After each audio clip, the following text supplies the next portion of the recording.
వచ్చే ఎన్నికల్లో తెలుగుదేశం పార్టీ అభ్యర్థి దామచల జనార్దన్ను భారీ మెజారిటీతో గెలిపించాలని ఆ పార్టీ నేతలు పిలుపునిచ్చారు. 10వ డివిజన్లో ఆత్మీయ సమావేశాన్ని నిర్వహించారు. ఈ సమావేశానికి ముఖ్య అతిథులుగా కోటరి నాగేశ్వరరావు, బొల్లినేని వాసు కృష్ణలు పాల్గొన్నారు. 10వ డివిజన్ అధ్యక్షుడు వీరగంధం శ్రీనివాసరావు ఈ కార్యక్రమానికి అధ్యక్షత వహించారు. వచ్చే ఎన్నికల్లో ప్రతి ఒక్క కార్యకర్త ప్రతిష్టాత్మకంగా తీసుకొని దామచల జనార్దన్ భారీ మెజారిటీతో గెలిపించే దిశగా కృషి చేయాలని పిలుపునిచ్చారు. 50 డివిజన్లలో తెలుగుదేశం పార్టీ మీటింగ్లు పెట్టున్నాము. అలాగే అన్ని డివిజన్లలో కూడా మ్యాక్సిమం మా చేతనంత వరకు అన్ని డివిజన్లకు మేము కూడా అటెండ్ అవ్వడం జరిగింది.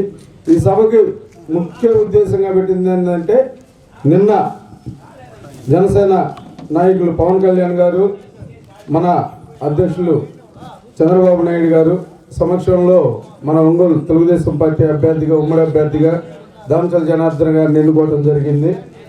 అలాగే అతి త్వరలోనే నోటిఫికేషన్ వస్తుంది కాబట్టి బాబు గారు మేనిఫెస్టో రిలీజ్ చేసింది. 5 ఆర్షూటీలు ఇచ్చున్నారు. ఈ ఆర్షూటీలు మనం గతంలో కూడా జనార్దన్ గారు ఈ 10వ డివిజన్లో తిరగడం జరిగింది. రాబోయే 4 రోజుల్లో బాబు గారు చెప్పిన ఈ 6 గ్యారంటీ షూటీలు పైన ప్రతి ఇంటికి మన బూత్ లెవెల్ ఏజెంట్లు కానీ, ముఖ్య నాయకులు కానీ, అలాగే వివిధ కమిటీల్లో ఉన్న అనుబంధ సంఘాల్లో ఉన్న నాయకులు కానీ 4 రోజుల్లో ఈ డివిజన్ మొత్తం తిరిగి తెలుగుదేశం పార్టీ గెలుపుకి కావాల్సిన ఆవశ్యకత ఏంటి, ఎందుకు గెలవాలి. 2014-19 మధ్య మన ప్రీతమ నాయకులు దామచల జనార్దన్ గారు శాసనసభ్యుడిగా ఉన్నప్పుడు దాదాపు ఎస్ఎస్సి సప్లాన్ నిధులైతేనే ఏమైతే 12 కోట్లతోటి అభివృద్ధి కార్యక్రమాలు చేస్తున్నారు. ఏ డివిజన్లో కన్నా నాకు తెలిసి మేజర్గా ఈ డివిజన్లో ఎక్కువ ఖర్చు పెట్టాడని చెప్పి తెలుస్తాం. ఇకపోతే ఈ 5 ఏళ్ల పాలనలో, వైఎస్ఆర్సీపీ పాలనలో ఈ డివిజన్లో ఈ వైఎస్ఆర్సీపీ వాళ్ళు కనీసం 1.5 కోటి ఖర్చు పెట్టారని అడుగుతా ఉన్నాం అభివృద్ధి కోసం. ఇక్కడ మనకి ఈ కొత్తగా విలీన గ్రామాలుగా ఉన్నాయి. ఇక్కడ మరి నిన్న జనార్దన్ గారు వచ్చినప్పుడు ఇక్కడ బాంబు షూరిటీ భవిష్యత్ గ్యారంటీ జనం కోసం జనార్దన్ కార్యక్రమం తిరుగుతుంటే 9వ డివిజన్ కానీ 10వ డివిజన్లో కానీ శానిటేషన్ ఎంత అధ్వానంగా ఉందంటే అంత దరిద్రంగా ఉంది.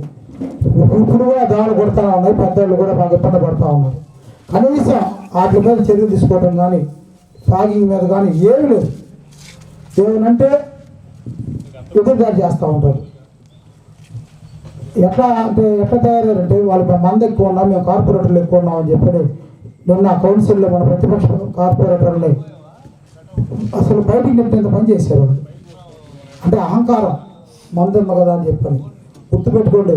ఈ వైఎస్ఆర్సీపీ వాళ్ళకి ఒకటే చెప్తా ఉన్నాం, 2024 ఎన్నికల్లో తెలుగుదేశం జనసేన ఉమ్మడిగా రేపు కలయికలో ప్రభుత్వం ఏర్పాటు చేస్తుంది. 100% గ్యారంటీగా తెలుగుదేశం జనసేన కలయికలో మళ్ళీ మా ప్రీతమ నాయకులు నారా చంద్రబాబు నాయుడు గారు ముఖ్యమంత్రిగా ప్రమాణ స్వీకారం చేస్తారు.